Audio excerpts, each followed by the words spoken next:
Pesantren Digital Aswa, Another Way to Jannah.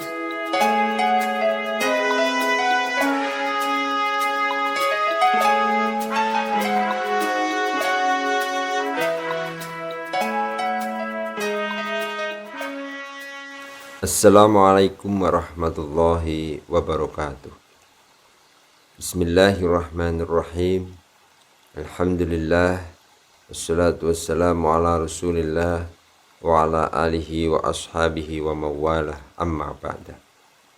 Santri digital yang berbahagia, pada kesempatan kali ini marilah kita bersama-sama melanjutkan pembahasan kita dari kitab Qurratul Ain bi Muhimmatiddin. Pembahasan yang lalu adalah tentang syarat-syarat dari wudu. Dan hari ini kita akan membahas fardunya wudu.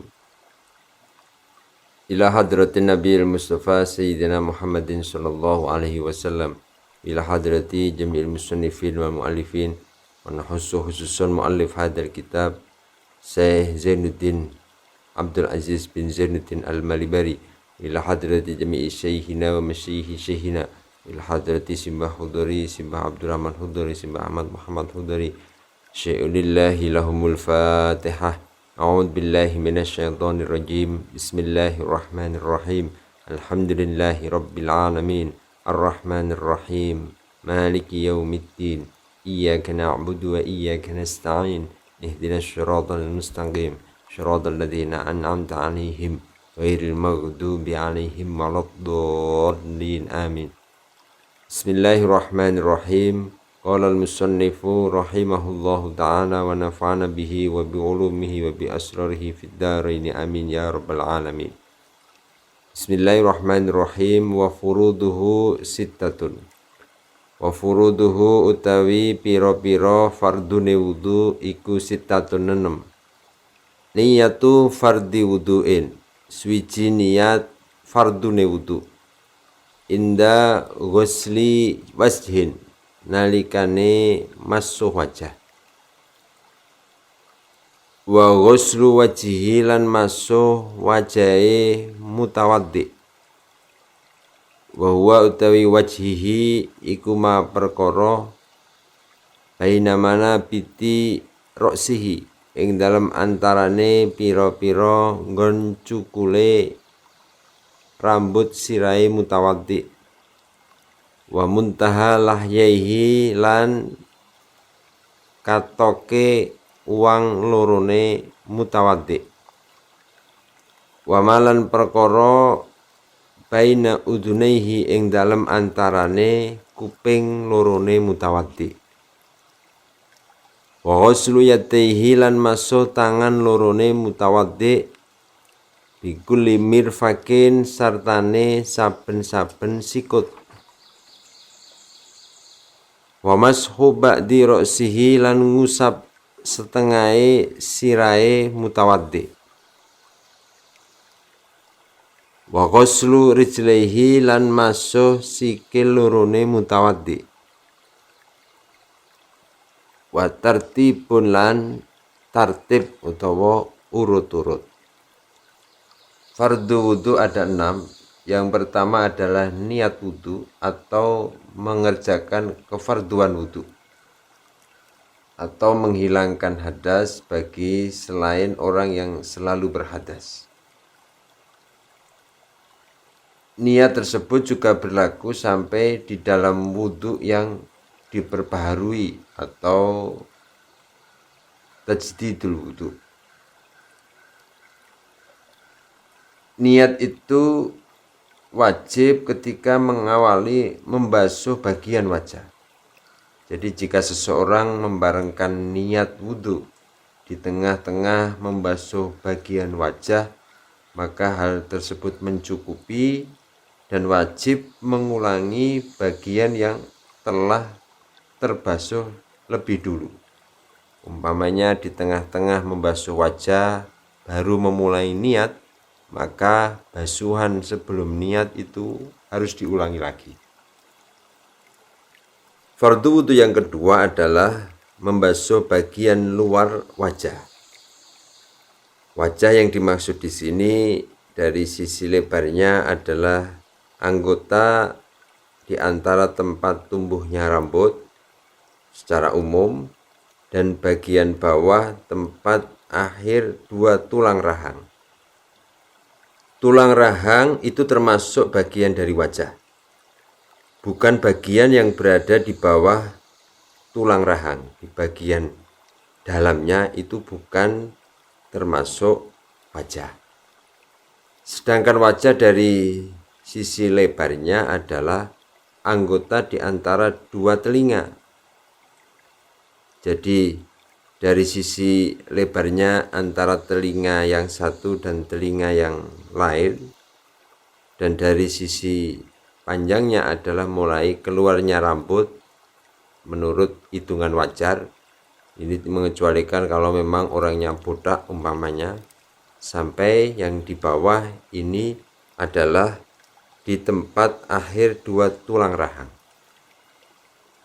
Wajib membasuh rambut yang tumbuh di wajah seperti bulu mata, alis, kumis, atau rawis. Rawis itu rambut yang ada di bawah bibir sebelah bawah.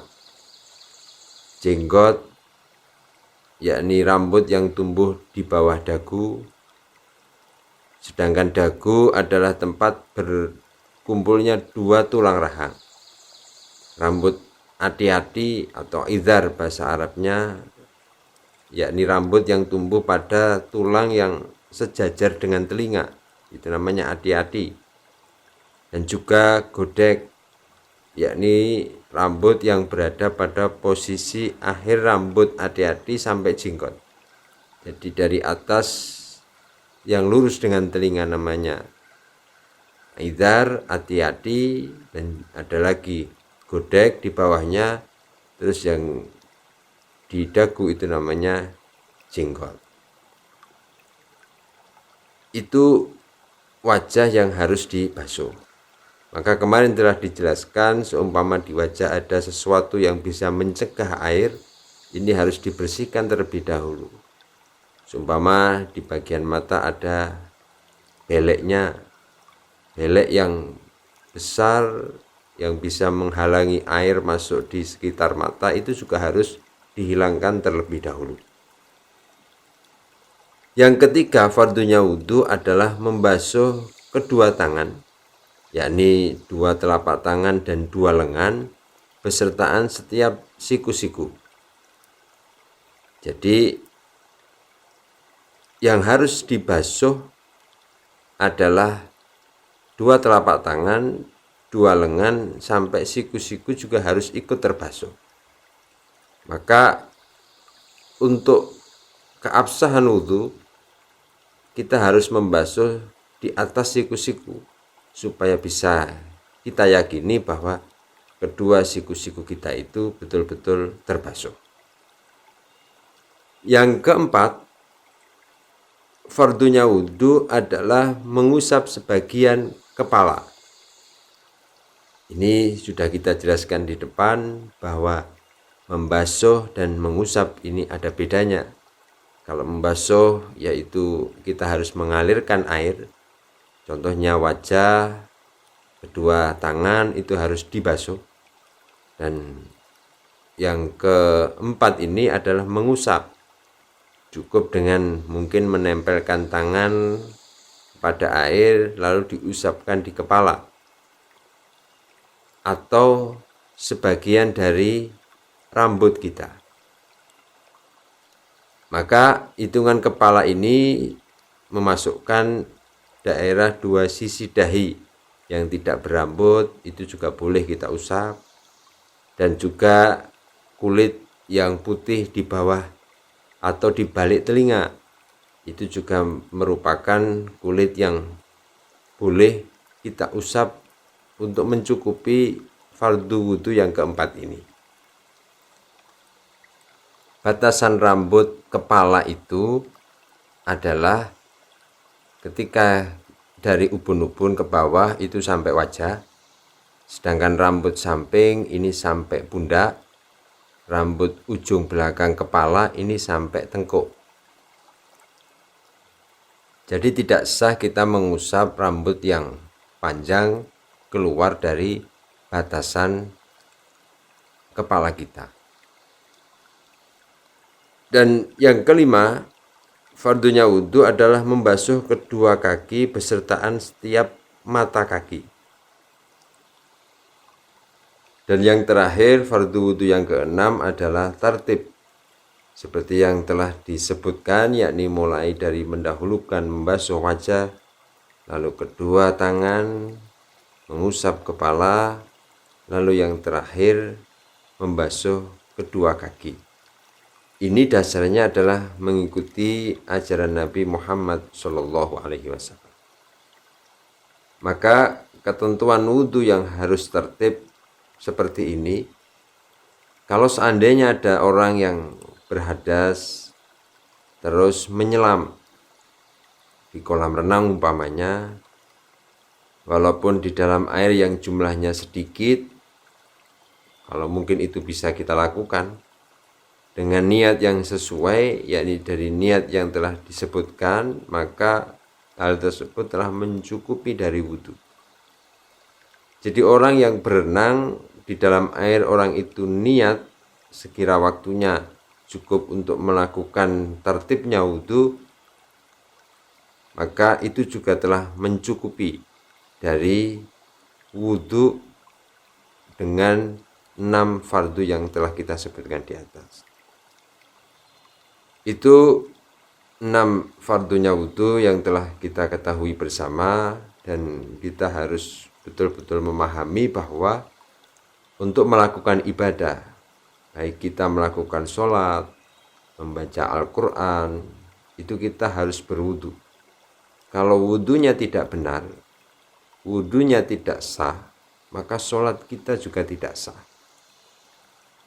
Maka memahami dan betul-betul memastikan wudhu kita itu benar, ini merupakan satu kunci kita dalam beribadah.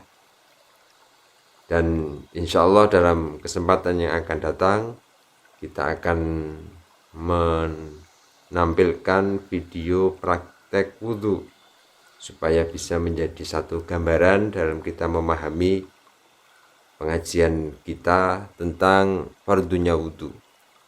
Semoga ada manfaat bagi kita semua. Mari kita berdoa bersama. Allahumma inni istauda'tuka ma qara'tuhu wa ma fahimtuhu wa ma hafidtuhu fardudhu ilayya inda hajati ilaihi. Wassalamualaikum warahmatullahi wabarakatuh. Pesantren Digital Aswa, Another Way to Jannah.